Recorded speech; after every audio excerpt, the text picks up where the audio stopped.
Sales can hide a broken margin. A store can have orders coming in, a checkout that works, and a product page that converts, while the operator is still losing money per order. This video is e-commerce education only, not financial, tax, legal, or business advice. Start with the simplest mistake, treating revenue like profit. If a customer pays $60, the store does not keep $60. Product cost, packaging, payment fees, shipping, returns, discounts, software, and ads all take pieces from that order. Gross margin usually starts with selling price minus product cost. If a product sells for $60 and the item costs $24 from the supplier, the gross profit starts at $36. That is useful, but it is not the full store picture. In this example, $36 of gross profit divided by a $60 selling price equals a 60% gross margin. Many operators stop here. The problem is that shipping, fees, returns, and ads have not entered the calculation yet. Product cost should often become landed cost. Landed cost means the product cost plus freight, duties, inspection, prep, packaging, and any cost required to get that unit ready to sell. A $24 product might become $29 before it reaches the shelf. Supplier cost is the invoice line. Landed cost is the unit ready for sale. If you ignore freight or duties, you may think the margin is healthier than it is. That creates bad pricing decisions before the first ad campaign even starts. Payment processing is small per order but large over volume. If the fee is roughly 3% plus a small fixed amount, a $60 order may lose about $2 to payment costs. Exact fees vary by processor, country, card type, and plan. Fulfillment also changes the order math.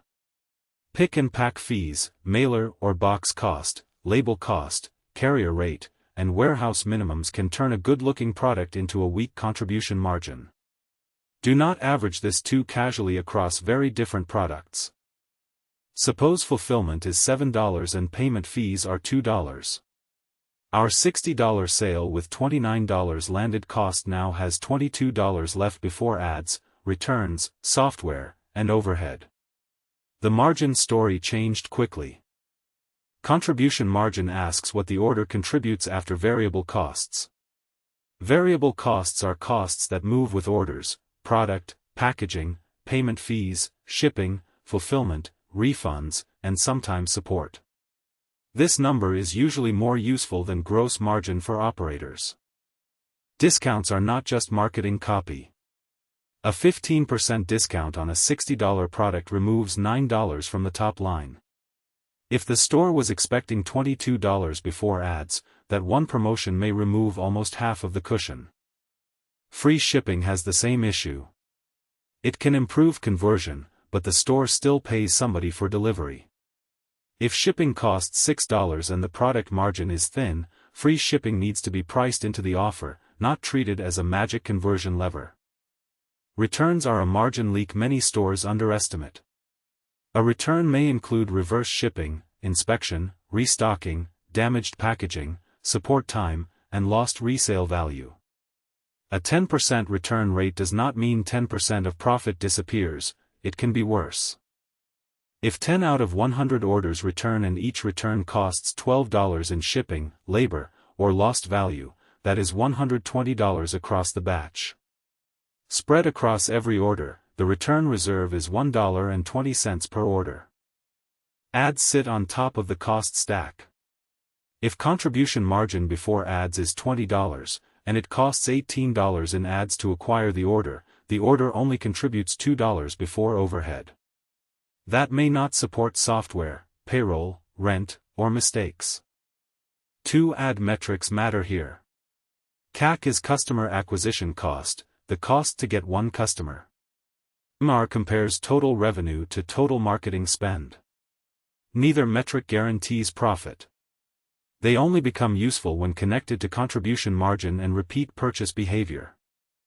Here is the operator checklist: selling price, landed cost, payment fees, fulfillment, shipping subsidy, return reserve, discount rate, customer support, ad cost, software, and overhead. Put every product through the same checklist before scaling spend. Average order value can improve margins when the extra items share shipping, packaging, and acquisition cost. If one ad click brings a $60 order, that is one situation. If bundles raise the order to $92 without doubling costs, the model may improve. Compare two orders. One item sells for $60 and contributes $18 before overhead. A bundle sells for $92 and contributes $34 before overhead. The bundle is not automatically better, but the math gives you something to test. Repeat purchase can change what you can afford to spend on acquisition. A first order with thin margin might still make sense if customers reliably buy again. But that requires real retention data, not hope.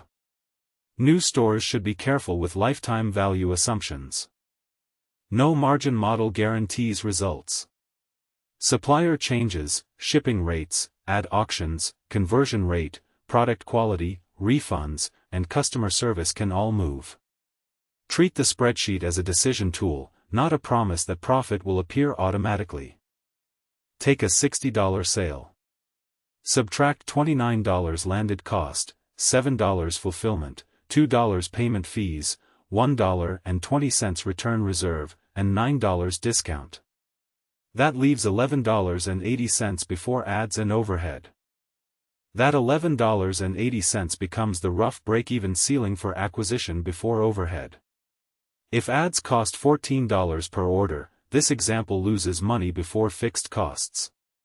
If ads cost $8, there may be a small contribution left. Fixed costs still matter. Store apps, theme work, bookkeeping, tools, subscriptions, samples, photography, payroll, and rent do not always attach neatly to one order. A store needs enough contribution margin across orders to cover those costs and leave room for error. Before scaling, answer 5 questions. What is landed cost by SKU? What is contribution margin before ads? What is return reserve? What is break-even CAC? What fixed costs must the store cover each month? If any answer is missing, slow down. Margins also connect to conversion. Better product pages, clearer sizing, stronger photos, and accurate expectations can reduce returns and improve conversion. That does not guarantee profit, but it can help the economics by improving the same traffic without raising ad spend. Supplier terms can also change margins.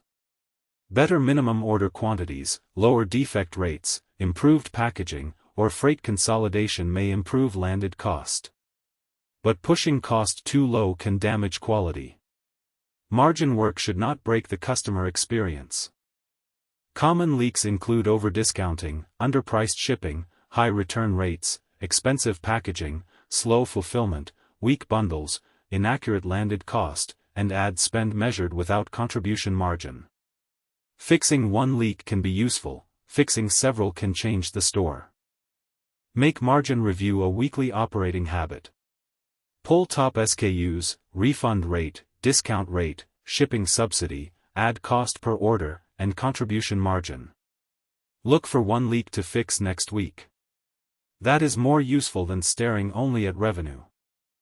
The takeaway is simple: revenue starts the story, margin tells you whether the store can breathe. Track landed cost, variable costs, returns, discounts, ads, and fixed costs before scaling. This is educational only. Results vary by product, supplier, platform, market, and execution.